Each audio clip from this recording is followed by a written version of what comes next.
Todos sabemos que Dios nos ama, o al menos tenemos esa idea, pero muchas veces pasamos por alto el principio de por qué Dios nos ama. La Biblia nos enseña a lo largo y ancho de sus páginas que uno no puede amar a quien no nos conoce. Y Dios nos conoce, no solamente nos creó, sino que puso su corazón en nosotros. Entonces, es imposible que usted y yo podamos hacer algo como para que Dios nos deje de amar. Pero cuando empezamos a profundizar en esto, es cuando nos damos cuenta de cuánto Dios nos ama. En el capítulo número 15, en el versículo número 13 del libro de Génesis, Dios le anuncia a Abraham, le dice: llegará un tiempo en el que mi pueblo habitará una tierra como extranjeros y serán esclavos durante 400 años. Está diciéndole: ¿sabes qué? Yo estoy creando un pueblo, le estoy dando todas las oportunidades, pero también le estoy regalando un libre albedrío. Y sus decisiones los van a llevar a quedar como esclavos en una tierra ajena. Pero esto no se queda ahí. Dios también promete que los sacará y también promete que los llevará a una tierra prometida. Y de ahí es de donde debemos de partir.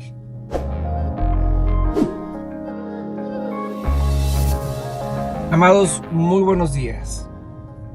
Yo no sé usted, pero hay veces que usted y yo creemos que nuestras malas acciones nos van a alejar de Dios y que Dios ya no nos quiere, o que Dios ya no nos habla, o que Dios nos va a castigar.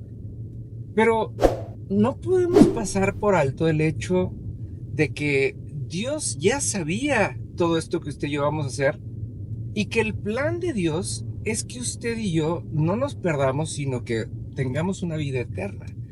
Y el principio de una vida de reino significa que, o se basa en el hecho de que Dios sabe lo que hay en nuestro corazón, y Dios sabe cómo vamos a reaccionar, y Dios sabe qué es lo que usted y yo vamos a hacer en muchos sentidos, y que todo el tiempo Él está esperando que le demos la oportunidad de hablarnos, de transformarnos y de llevarnos a la tierra prometida.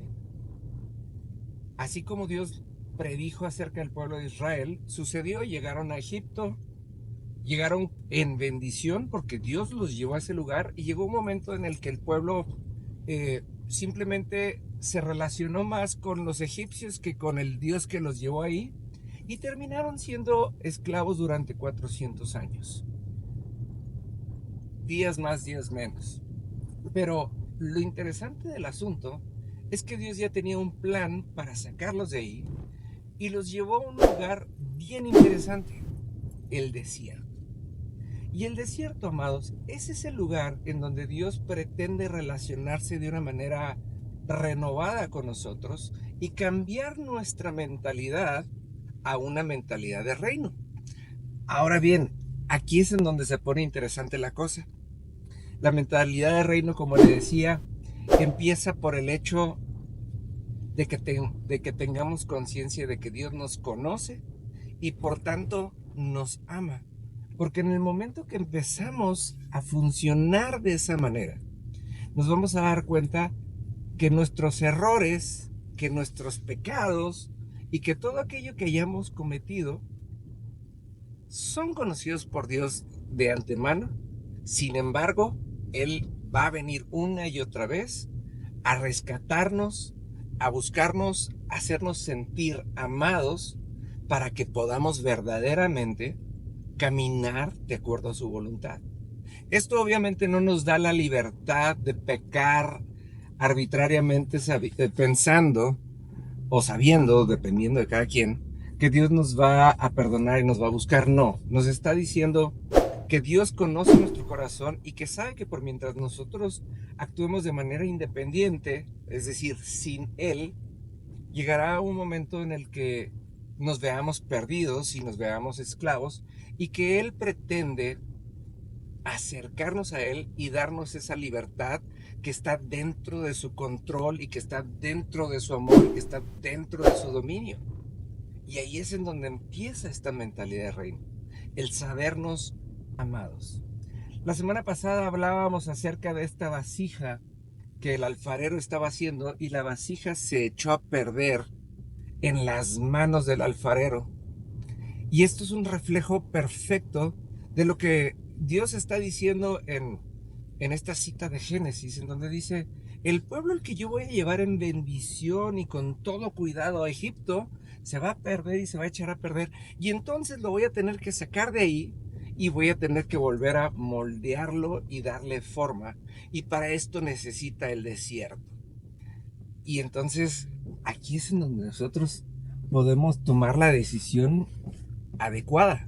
Podemos sufrir el desierto y pensar que esto es un castigo por algo malo que hicimos, o podemos entender que Dios ya lo había visto, ya lo había planeado y que tiene la intención de llevarnos de regreso a su imagen y a su semejanza para que podamos verdaderamente recibir el beneficio de su amor y del plan que tuvo desde un inicio para nosotros.